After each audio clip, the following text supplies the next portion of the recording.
Welcome back, ladies and gents, to the Sunday episode of the Field of 68 Best Bets show, presented by our fine sponsor at Bet Rivers. I'm Matt today, and yes, we are bringing back the floppy bucket hats, trying to resurrect some of that good juju that I had from Friday. It was a selfish play, guys. Just trying to get past yesterday's struggles. Your world, Matt. Yeah, it is my world, and you are just living in it. At least you are today for the next 45 minutes, Jim, and then we will release you to the Baltimore Raven Wolf Den out there in the East Coast. That's where you are, Jim. Kai, me and you were being antisocial last night at a friend's birthday, checking scores in the corner, yelling at our phones like great friends do. But we did catch a little bit of college basketball. What did you learn, Mr. McKeon? Well, gosh, I learned the way to get Mizzou to win a game is to bet against them. You're welcome, Mizzou, Tiger fans. Utah's best player was out, hence the line movement. Talked about it yesterday. Something was going on there. Someone knew, Jim. The COVID protocol struck again. But hey, good win for our Tigers. Why not? I'll celebrate a Tiger win. Who cares? Yeah, I mean, Kai, you made a very strong point about how Carlson was going to dominate that game, and then hey, he has COVID protocols. I saw a lot of mentions and discussion on Twitter of like, man, it's almost to the point in college basketball where you can't bet until you see lineups because so many teams are dealing with a random guy that pops up and is out. Matt, my takeaway, I tweeted about it last night from our 3MW account. Got a little snarky, but Arkansas, you're not perfect. Get them. I mean, come on. We were told they were top 10, top 15 preseason. They lost at home to a Hofstra team that was missing its best player. Yeah. You can't do that. You can't do that if you're Arkansas. So you know what? If you're gonna chirp at us, you better be able to back it up. We're gonna be wrong plenty of times. A lot. But we're not going to be jerks about it. And Arkansas fans were jerks about it. We might be, Jim. Don't put us on that high horse. I think we're a little bit petty ourselves here. Yes, and we will be wrong. Hopefully only 47% of the time if we are the plus EV bettors. Let's call it 44, man. 44, sure, that's fine. Yeah. If we're the plus EV bettors, we'd like to think that we are. Here are my takeaways. One, the Conference USA had a nice little outing yesterday. I know that and it was close to being like a 10 out of 10 day for them. Yep. UAB had West Virginia on the ropes. I still think we walk away from that game thinking, okay, UAB is pretty damn legit. I don't know if others were doubting. Maybe we were actually more the doubter side of the aisle, but they were very impressed. Western Kentucky, Louisiana Tech, North Texas. Louisiana Tech should have had that one too. Top four teams could have gone 4-0. Would have been unbelievable. And LSU did the whole thing where they go on like a 20-0 run in the final 2 seconds. So I don't know. I just think the conference is on the uprise. We're seeing the creme de la creme in that league start to really show out there. Mm-hmm. And then one quick complaint: Tennessee State is at the top of my shit list right now. It's a very competitive, trying to vie for what team makes me the most upset on a daily basis. Tennessee State is currently in the pole position there. So Tigers figure it the F out. I will submit Howard for that. Howard, yeah, whack-a-mole squad. Whack-a-mole squad. Yeah, team whack-a-mole. Kai, we're gonna go with some. Let's get to the outline here. Not a huge slate today, but a decent collection of games. Had a few cancellations, unfortunately, but still a pretty good chunk of matchups to go through here. We're gonna start with Texas versus Stanford, and for me, this is about Stanford. I know you guys probably have some more Texas takes than I do, but Stanford is kind of who we thought they were. Right? They've struggled to score. They're a little worse. They were, right? Yeah. The defense has not been there, Jim. You look at some of their metrics on that end, and I think we thought that the guys they had coming back, even without the loss, or even without Oscar da Silva, really haven't guarded that well. And Harrison Ingram's been awesome as the freshman, but he has no help. And I think we're starting to kind of see them settled into where they're accurately priced.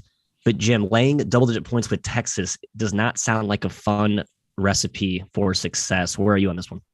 I kind of lean towards the under, Matthew. I know you mentioned Stanford's defense hasn't really been there, and you're spot on. It has not been as good as we expected, but they are big. They play pretty slow offensively. Texas plays mega slow offensively. Just no interest in exercising the talent that they have on that team. Yeah. It's very bizarre. Spencer Jones was out last game for Stanford. He matters. Big shooter. Stretches the floor. Not sure if he's going to be back out there today. I saw day today with the lower leg injury. I think he actually might play. We'll see. And I mean, like they won by 11 against Dartmouth, but that was in overtime and they were down like 13 in the second half. Like that is another misleading final score. Dartmouth was the better team that day and Stanford was able to pull it out late. But I like the under, and my gut tells me we get a good Texas, like, oh yeah, Chris Beard with this much talent against a team that's probably underperforming.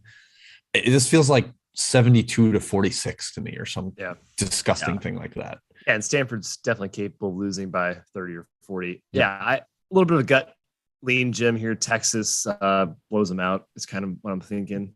I think they put forth a good effort here. Stanford's had real ball security issues. I think Texas definitely exploits that in this game. And it's going to be a chore for the Tree to score, Matthew. Yep. A chore to score. Very good. For the Tree. Good rhyme time. Yeah, I don't really think Stanford hangs around. But to Jim's point, Chris Beard, you have so much talent in your roster, man. Let your boys run up and down the court. I don't get it. I don't get why he's slowing it down so much. I know that's his MO, but gosh, he has more talent than he's ever had, Matt. Also worth mentioning, this game is at T-Mobile Arena, Jim. So in your neck of the woods, but you are not currently in your neck of the woods right now. So you won't be able to be in person and affect some line movement either direction. All right, next game, New Mexico going to host SMU. Speaking of whack-a-mole, Jim, all we've done since we hopped off the Pony Express is we watched SMU cover, and they've been at home. They're a different team at home.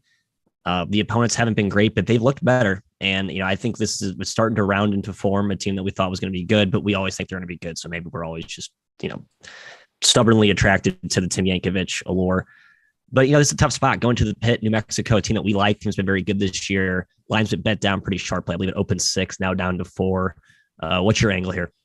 Well, I like 6. I cannot tell you to take 4 here, but can we get a good pit home crowd here? Like we need the pit to be rocking in Albuquerque. I realized while we were talking about this game right now that I dreamt last night that Jalen House is out for this one. And I was like, oh no, shit. Why did I take New Mexico? But I think that was just a dream, unless he actually is out. And then I'm going to feel like I have some so Jalen House was in your dreams last night. Wow. Not him himself. I just read an injury report that he was out. And that's how my brain works these days. It's not great. Some people talk about it dreaming about work. Well, I do too. Yeah. Hey, ball is life, Jim. Ball is life. So I get it, man. So I still lean towards New Mexico here with the home spot, but I would have liked to get 5 as like an actual recommendation to the people. So that's kind of a tread lightly. SMU also a little bit of a whack-a-mole team, very up and down, especially half to half, not even just game to game. So lean towards New Mexico, Kai, but not at 4. I don't want to push the people for it. Yeah, arguably Mexico's been almost as good as SMU, just about as good. I don't know. I mean, SMU's been so inconsistent. I like my New Mexico boys. They've been solid this year. Yeah, Lobo's been good. And now they're at home, and usually a good home crowd. Obviously, we've talked about, we're not totally sure how these home crowds are faring over this particular time period because we are close to the holidays.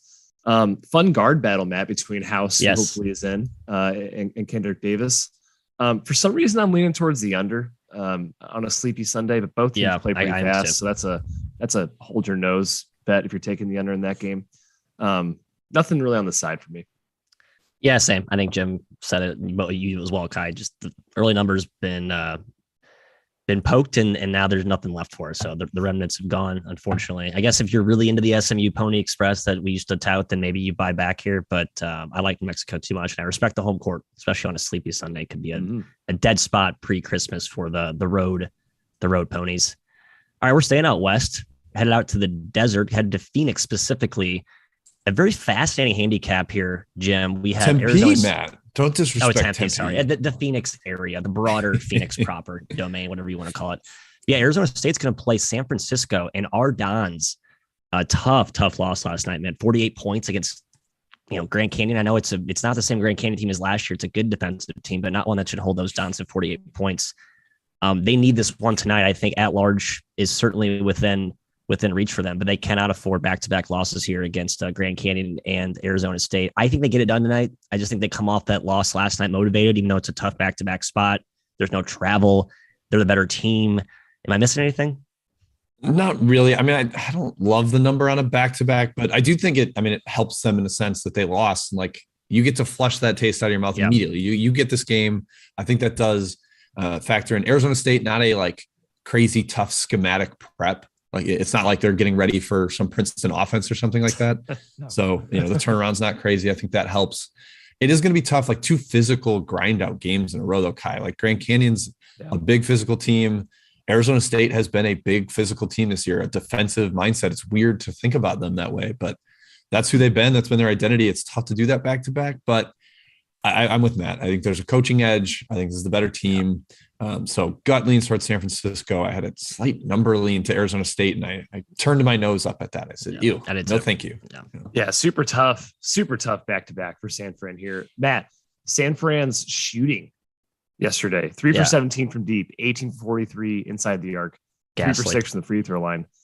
Not good for the Dons there. First loss of the season too. They're looking immense before that. So it's NBA arenas, Kai. You get these guys in those caverns, and it's tough to knock down shots. I'd like to think they bounce back, but man, favorites at Arizona State, which makes sense. You know, I made them a favorite as well, but still, Arizona State's been a lot better these last 3 games. They've been actually playing to maybe where we hoped they'd be preseason, and they still don't have Marcus Bagley.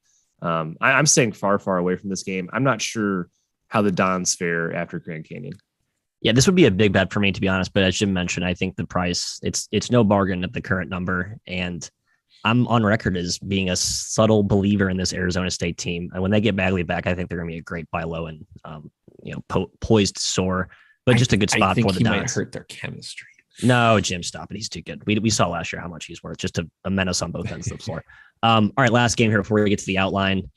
Sort of a who cares game, to be honest. 2 bottom of the barrel power conference teams. Apologies to Kansas State and Nebraska, but we are about to talk about your matchup tonight. Hey, Oregon State and Texas A&M yesterday. Say, how dare you? And Oregon State, wow, making your Mizzou Tigers look like the '96 Bulls the way they're playing right now. Pretty atrocious ball club there. But hey, not talking about that. Let's talk about Nebraska. Jim, the Skurs at home are a good ball club usually. I like to back them in some of these potentially dead road spots.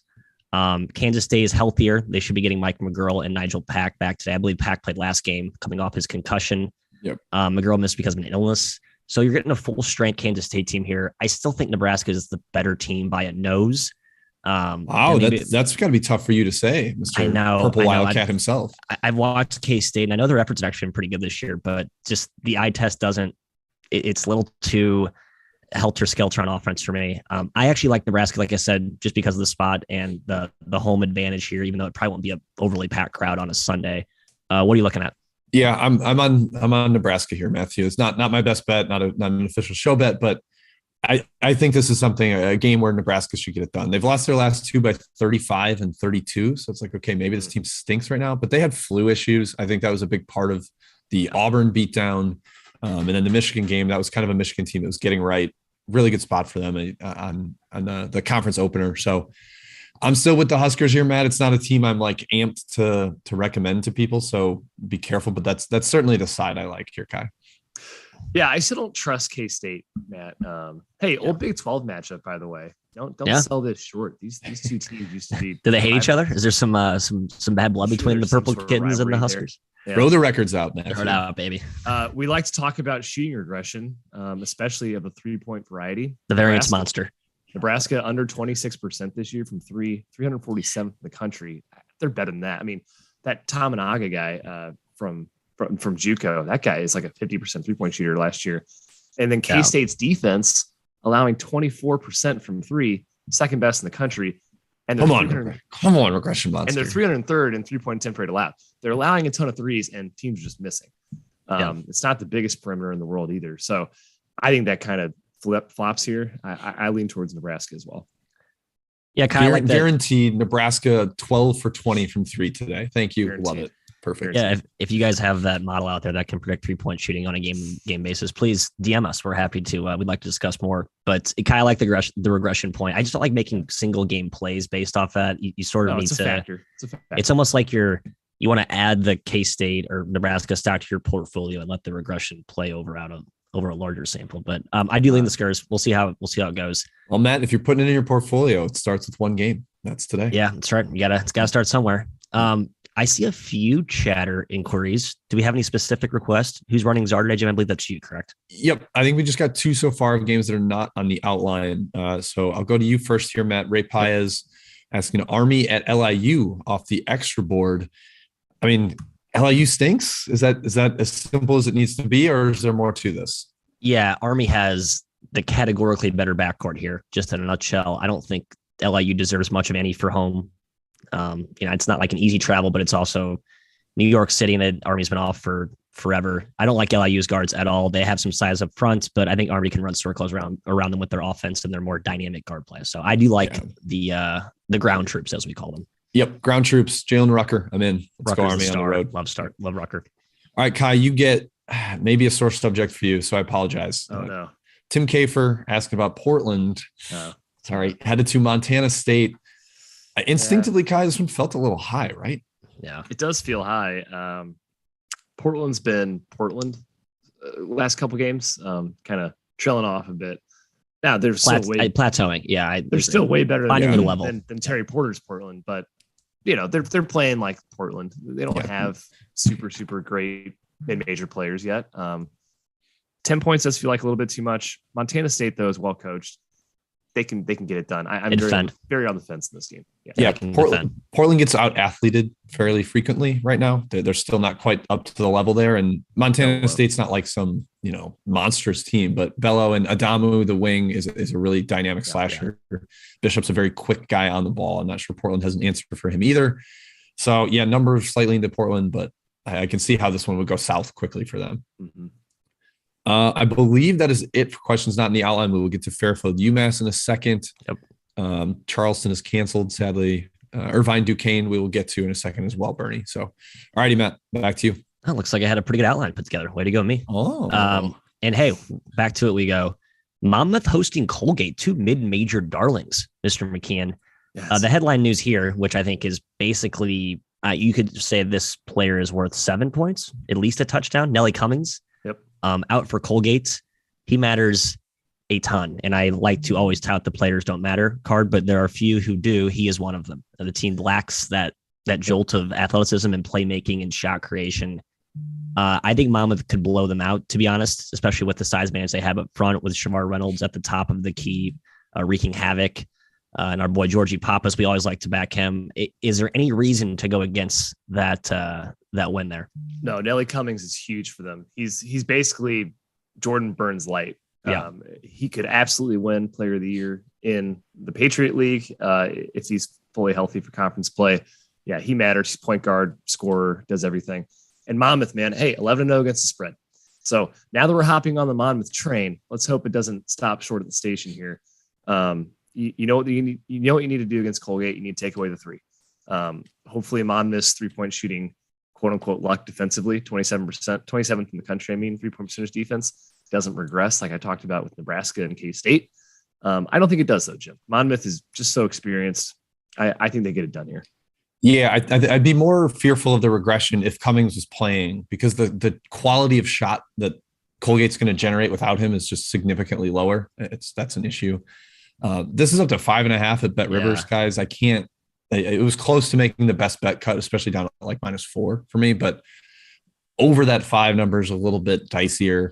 Yep. Still in their way. Like if I'm betting this game, it's Monmouth, but 5.5 is a tougher number to lay there. I'm excited to be on Monmouth though, Matt. It's, I want to see how this gravy train feels to be on. I know I was on it a few times earlier. It seems like I've gotten off the gravy train a little prematurely. But I wish you guys both luck there. I was looking at the total in this game. Over felt right to me. Seems like two teams who, especially in a non-conference game, would just say, hey, you want to get up and down, play a little pickup today? And the other side would say, yeah, let's do it.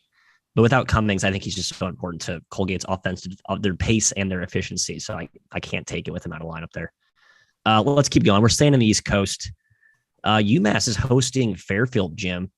I don't know how good Fairfield can be. Clearly, they're a juggernaut. A lot of these MAC teams have just been lights out. We see when John Dunn's done at Marist, but then Fairfield J. Young, I disrespected them. They put up my last place projection preview on their bulletin board, I believe, and they're laughing in my face right now. But UMass has been pretty good too. We got to give them some credit. I know without Trey Mitchell, people thought they'd be a disaster, but they've been pretty effective. I like UMass here from a price perspective. I think they've been pretty solid. They've definitely outpaced our expectations. But our expectations were definitely in the gutter, so we probably should caveat that. I've had a couple successul fades of UMass, namely going to play North Texas down in Texas and the Northeastern game. So this is the one where I'm on UMass though, Matt. I kind of am with you. How good can Fairfield be? This needs to be UMass's game. They have the better backcourt. Unfortunately, that's not what I'm looking at here. My best bet comes from this game, fellas. It is the under. Taking the under. Early tip. I'm banking on that helping. I'm hoping we're getting a sluggish start from especially UMass, team that I think can have sluggish starts because I don't trust their coaching situation that much.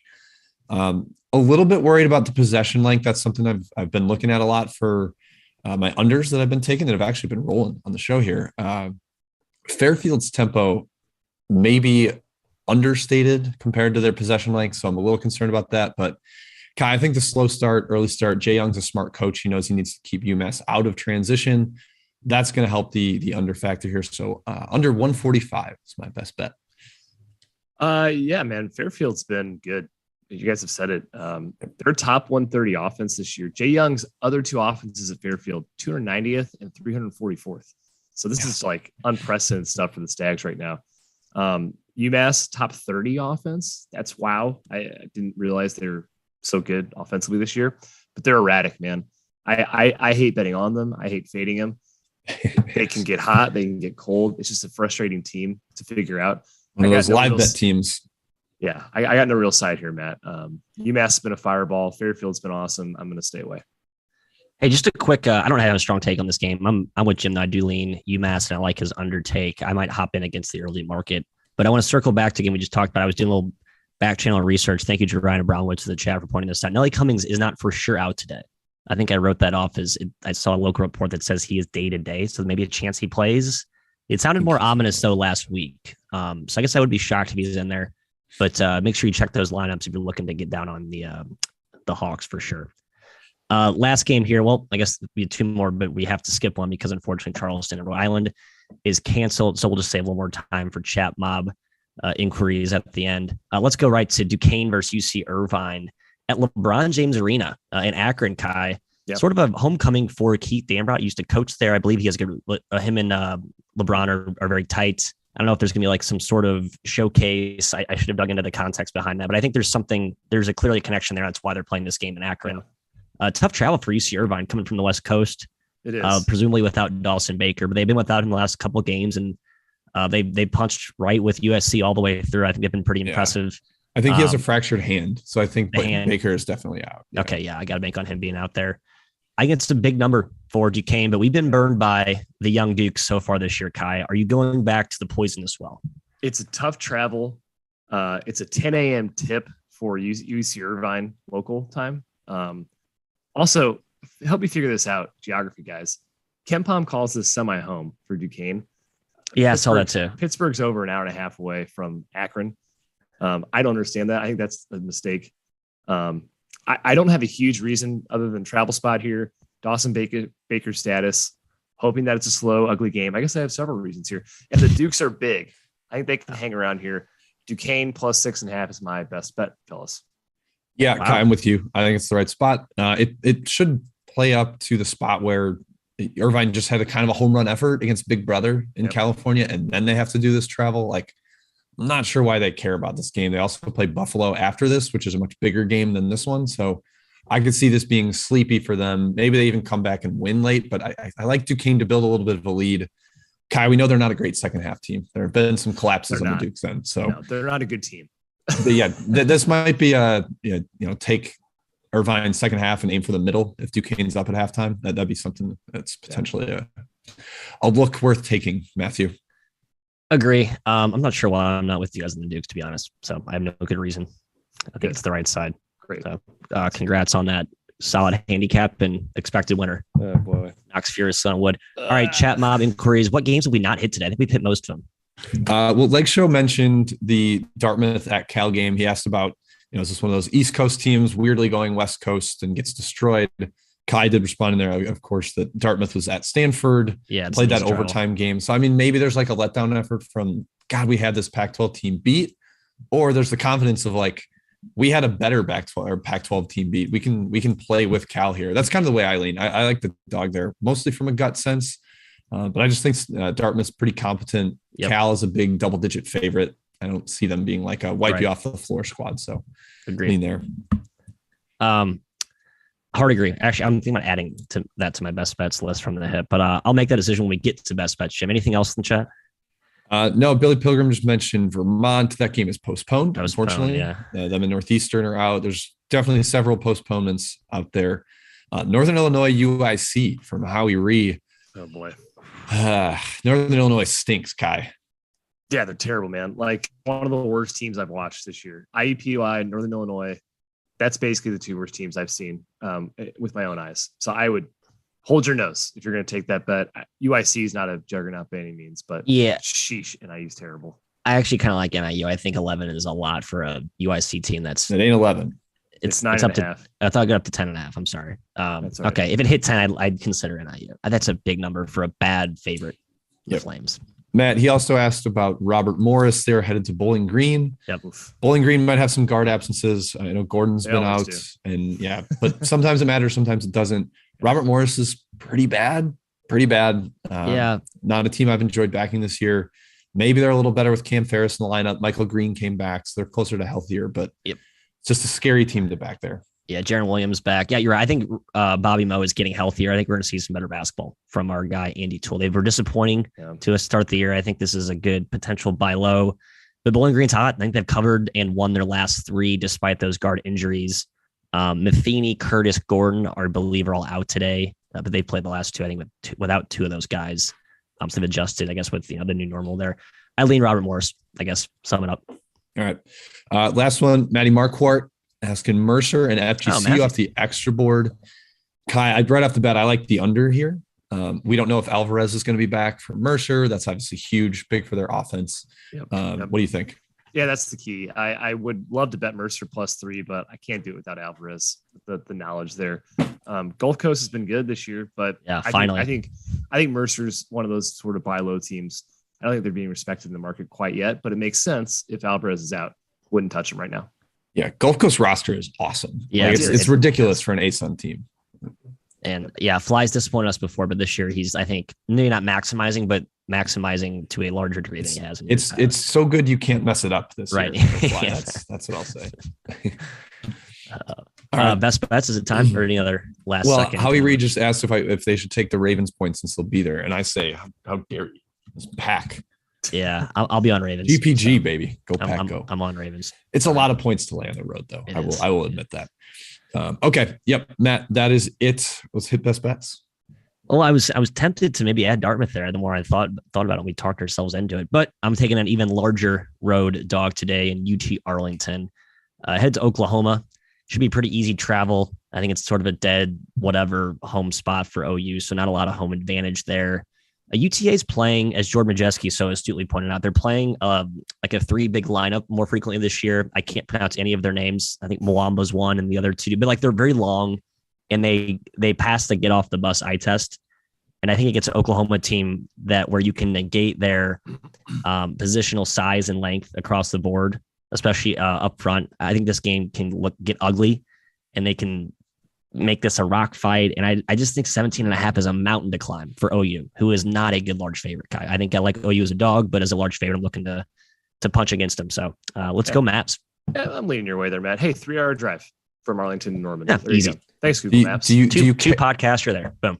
Do you care that Pedro Castro had back surgery and is out? I mean, he's been bad this year. Yeah, he's not been good. He's just, I think some of these guards, a few other examples come to mind where like Carlos Marshall for Tennessee State. I just think some guys are active liabilities, and I don't mean to be mean, but I just think certain teams are better off without certain dudes, and that guy is in that same camp. He left last game with a back injury, and then Coach Greg Young posted a picture of it's a selfie where he's like in front of the hospital bed that Castro's on, and he's like, "My guy had back surgery." And it's just like his face is way zoomed in. It's like, all right, guys, like he's way too happy that he's not going to play. No, I'm joking. That's so go UTA Mavs. I'm going to Kai. You've already summed up your best bet, but hammer it with a nail. Let's go. Duquesne +6.5. That's the best bet. Hope they stick around with old UC Irvine.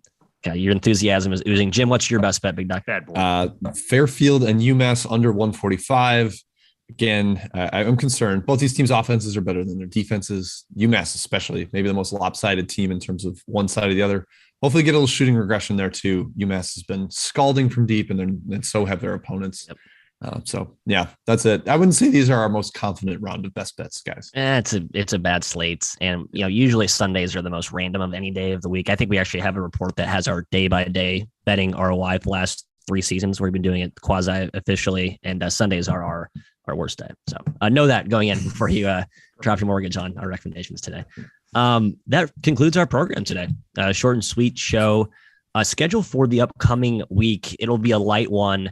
We are off tomorrow, correct? Nope. We're not. We're on tomorrow, and we are on Monday, Tuesday, Wednesday. Monday, Tuesday, Wednesday at the normal time. At noon. And then we're off, I believe, Central. the Central. Yeah, so noon Central, 10 Pacific, 1 Eastern. That's right. And then we are off the 23rd through the 26th. And we're back or 11 Mountain Time. That's right. Thank you, Kai. We will be posting on Twitter, by the way, just to remind you folks. So make sure to follow us there and keep track of the updated schedule. And again, the feed will be changing for this program. We will remind you about that as well on the Twitter tweets. It's at 3MW_CBB. We will keep you posted. Thank you for stopping by on this sleepy Sunday morning. I guess go Packers. And good luck today on those bets.